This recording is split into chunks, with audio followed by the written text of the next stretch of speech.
Jeg vil i dag forklare jer, hvordan et O2-molekyle kommer ud fra luften ned til en muskelcelle, og hvordan et CO2-molekyle kommer fra en muskelcelle ud til luften. Godt så.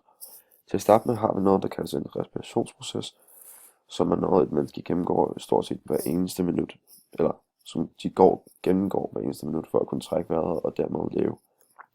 Vi trækker vejret igennem en næsehule eller en mundhule, hvor luften så, O2-molekylet så går ned til hjertet.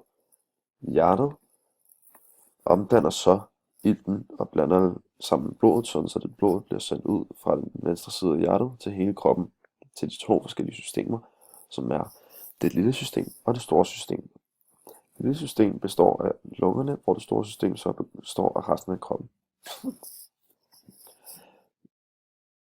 Jeg vil meget simpelthen kigge på, hvordan hjertet fungerer i forhold til, hvordan det kommer til at ske, når vi har udsendt blodet til lungerne, altså det lille system. Okay.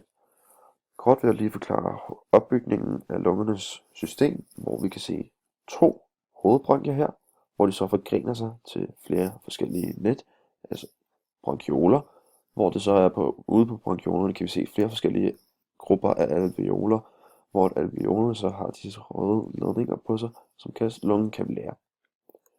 Lungekapillærerne har så det iltede blod i sig, hvor ilten så langsomt kommer i, hvor at kuldioxiden så udbredes under en proces, der kaldes diffusion.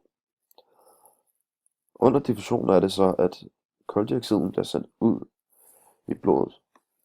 Altså blodet bliver opfattet af kuldioxid, hvor det ilten så langsomt forsvinder.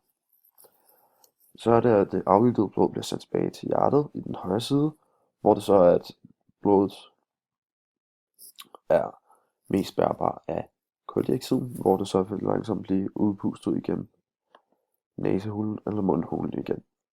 Godt så. Jeg vil kort vise jer et eksempel på, hvordan et hjerte kan se ud, og et sæt lunger kan se ud med luftrør og spiserør her for eksempel, fra et svin. Godt så. Det her, som vi ser her, er den højre side af hjertet, og det her er den venstre side. Man kan klart beslutte at se det fra det her billede, hvor stor hvilken del af hjertet, der er størst. Men hvis man så ser på det næste billede, som vi har her, kan man se, at den venstre side klart er større. Og det er klart, at den venstre side skal være større, da det har brug for mere kraft, da det skal kunne udpumpe blod til hele kroppen. Jeg håber, I har lært noget af det, jeg har fortalt jer her i dag. Ha' en god dag.